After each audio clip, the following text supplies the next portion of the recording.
patch 3 is either going to make you really happy or really sad, depending on your build. I think the majority of people would say that NBA 2K25 needs a decent amount of changes to feel fun again. It had an extremely great launch, but after a month or two, the game is starting to feel a little repetitive. So did your build get buffed? Did it get nerfed? Is there a new meta shift that you need to know about so you can take full advantage? That's exactly what we're gonna cover today. And I'm not trying to waste y'all's time, so drop a like, drop a sub with notifications on, because I'm currently in the middle of a 60 to 99 overall, no money spent Bronny James build challenge that's actually gonna serve as background gameplay in this video. And when that challenge drops, it's gonna be a 4-hour movie that, trust me, you do not want to miss. Now let's get into this, y'all. So to fully understand where NBA 2K25 is at right now, you have to understand the most recent patch. If y'all don't know, about a month back, 2K dropped an extremely game-changing patch that basically nerfed passing lane steals so hard that they went from overpowered to frustratingly bad, literally to the point where the player can throw the ball at your face, and even if you time it perfectly correct, sometimes you just won't get the lane steal. And they also buff shooting so much that it's no longer impressive to green your shots. You're literally watching me right now on a 60 to 70 overall, casually greening nearly every 3 I take, with no hot zones, no boost, and less than a 70 overall 3-point rating. And honestly, the buff was so massive that we saw a massive spike in people switching from high risk, high reward to normal risk, normal reward, which of course allows people to make whites even in ranked game modes like Pro-Am. Incredibly frustrating change in my opinion, but even though I was a major advocate of leaving the shooting how it was on day one, the change that honestly bothered me the most was the passing lane nerf. My lockdowns out there, I feel for y'all. I know y'all hated the last patch because not only did they buff shooting, in turn buffing offense, they also nerfed your defensive capabilities to counteract that offense. Now you could argue that defense was way too overpowered in the beginning and offense was pretty underwhelming because you could just miss wide open after making a good move to beat your defender, but regardless, I don't think hand holding the offensive players so much that now they can green everything and they won't get punished as often for making terrible passes was the answer. There isn't a day where I hop on 2K and I don't complain at least once about a steal that I should have gotten. Please, in the comments, y'all let me know if I'm crazy and you think passing lane steals are perfectly fine where they're at now. Anyways, now you're all caught up. That's the changes that we had leading into this patch. So I'm hoping that maybe there's a revert in there, or at least some type of changes to make the build balance more balanced. We're about to deep dive into the brand new patch 3 notes and find out, but first, this video is sponsored by Underdog. You are missing out on the opportunity of a lifetime. I just made a ton of money on Underdog, and if you sign up today, you can too. But you have to take advantage now because there is a special pick for Steph Curry where if he scores just 1 point, you can win big. I don't want y'all missing out again and then being mad at yourself later, because trust me, it is super easy. All you have to do is find your favorite players and choose if they're gonna go higher or lower their projected stat. And the more you get right, the more you win. It's that simple. So make sure to click the link in the description, sign up for Underdog using code GRINDING, and you will get up to $1,000 in bonus cash. Thank you to Underdog for sponsoring this video, and let's get into it, yo. Alright y'all, let's get into these notes. So patch notes 3.0, aka patch 3, is already released on PlayStation 5 and Xbox Series X. If you get on right now, the patch is already updated. You don't have to worry about waiting till the next season. We're gonna skip all the decorative stuff and we're gonna get straight into the gameplay changes. If y'all want to see the whole patch notes, I'm gonna have a link in the description. But here we go. The very first gameplay change: reduce the effectiveness of bump steals immediately after a change of possession. This change is actually huge. Let me know in the comments, how many times have you gotten a rebound and then the opposite center just spammed X, square, right stick, whatever, and he got an automatic steal every single time when your teammate is wide open down the court and you would have gotten a free 2 or a free 3. Every single one of y'all should be spamming the comments right now because I know it's happened to either you or your teammates before. I've actually lost a game at 20 to 20 because I secured the rebound and I got punished for it because he spammed X, got the steal, and then dunked on my head right under the basket. Hey, if you're the guy who did that to me, you know who you are. I will find you. But nah, 2K is starting off with a W change here. We've been asking for this since season 1, so I'm glad it's getting implemented now before season 3. That is a W change. The next thing on the list, right stick defense will now only perform hands up and no longer jump to contest layups or attempt strips. Bro, I know that these aren't reverting the changes that I mentioned in the intro, but I hope y'all understand how huge of a change that is. I'm pretty sure this is the first year where your right stick actually made you jump. Like every other 2K, we've all gotten used to putting our right stick up to put our hands up and get a contest, and we would just leave them up to deter the offensive player from going up on us when our hands are up. It just makes sense. But for some reason this year, they decided that if you hold your right stick up, your player would randomly jump if they pump faked, which of course made a lot of people mad because you would get yourself out of position and then you get dunked on, you give up a free layup, you give up a free three because your player randomly jumped when you were standing still with no momentum just because you had your right stick up. And a lot of people would say, hey man, just hold your right stick down. But two things are wrong with that. One, sometimes if you held your right stick down, it would attempt a steal. So it was either you attempt to jump or you attempt to steal. There was no winning. And then the other thing is, bro, we've been programmed for like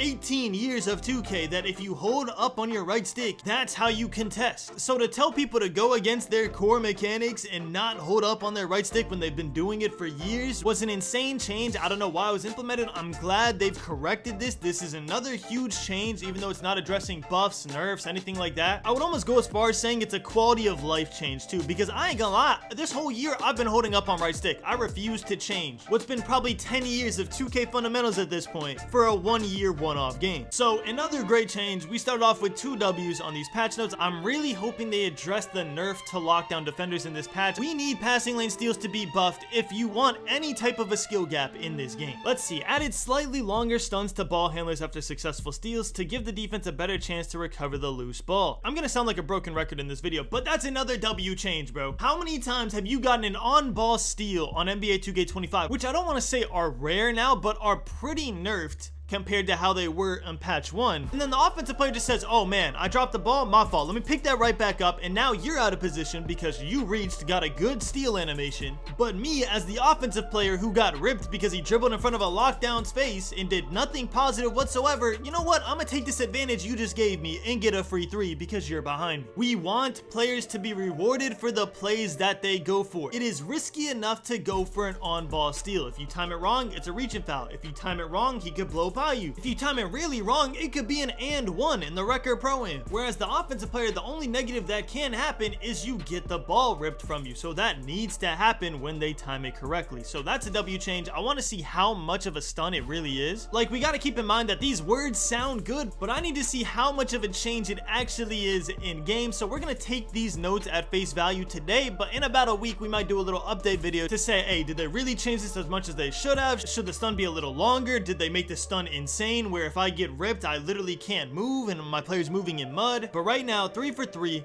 3 W changes. Players are now prevented from jumping to block out of layup strips before the strip can properly play out. Okay, that's the first N of the list. N stands for neutral. If y'all watch Troydan, I love watching Troydan. Pause, that sounds insane. I love watching Troydan's videos. So yeah, that's the first N of the video. So 3 for 4, not bad. It's not an L, we're good. Fix the rare issue in off-ball deny that would cause the offensive player to be unable to move. That's another N. Fix an issue that caused users to be forced to pass the ball immediately after fake passing on the inbound in a 3v3 or 5v5 match in the city. This happened to me, but very rarely. It's just like this weird little bug where if you pass fake off the inbound, your player just automatically throws it no matter what you do before. Even if you waited, even if you pass faked again, your player just throws the ball and is like, you know what, I'm tired of this, just take it. I'll give that a minor W. It's a good change, but it's not a change that's gonna super affect your opinion on the game. AI controlled team defensive adjustments will no longer mistakenly affect my career user AI teammate defenders. Okay, sure. The timeout counter will no longer deduct an extra timeout during the last minute of the 4th quarter in WNBA games. That is such a specific change. I wonder who was playing WNBA games and was like spamming their Twitter and Discord about that change. Again, small W change, not going to change the impact of the game. Fix the couple cases of the shot clock and properly resetting or deducting the time after unexpected ball to rim contact. I lost a 5K stage game the other day because my center got a block with 1 second left on the shot clock and he hit it off the rim, so they got a full 24-second reset. And I'm not sure if they fixed this with this patch, but one of my friends actually got fouled on a 3-pointer, made the 3-pointer in stage, and then got the ball back.